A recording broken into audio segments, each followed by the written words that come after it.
ஓஷோ சொல்கிறார், ஒருவன் மரணம் அடைகின்ற பொழுது தன் 9 வயது சிறுவனை அழைத்து சொன்னானாம், நான் சொல்லுவது இப்பொழுது உனக்கு புரியாது, ஆனால் ஒன்று சொல்கிறேன், மனனம் செய்து எனக்கு திருப்பி சொல், 3 முறை சொல் என்று சொல்லிவிட்டு அந்த வார்த்தையை கேட்டுவிட்டு மரணம் அடைந்தானாம் ஒருவன். இந்த வார்த்தை என்ன தெரியுமா? என்னை யாரேனும் கோபப்படுத்தினால், என்னை யார் கோபப்படுத்தி இருக்கிறார்களோ, என்னை எந்த சூழல் கோபப்படுத்தி இருக்கிறதோ அந்த சூழலிடமும் அந்த மனிதனிடமும் நான் சொல்லுவேன், 24 மணி நேரம் கழித்து வந்து உன்னை நான் சந்திக்கிறேன்.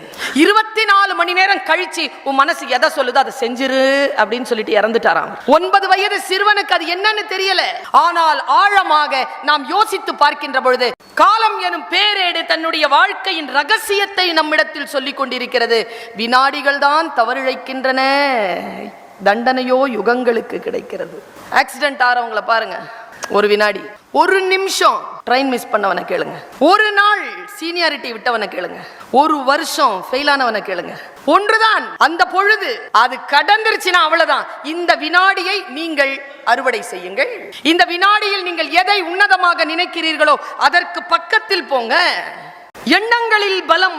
நீ எதை உன்னையும் மீறி நீ எதன் மீது நாடி போகிறாயோ அதை கண்ட்ரோல் பண்ணுங்கிறனா, அதை கண்ட்ரோல் பண்ணு, அதை கொண்டு வா, அதை கொண்டு வந்து நிறுத்து. அதுதான் சரி.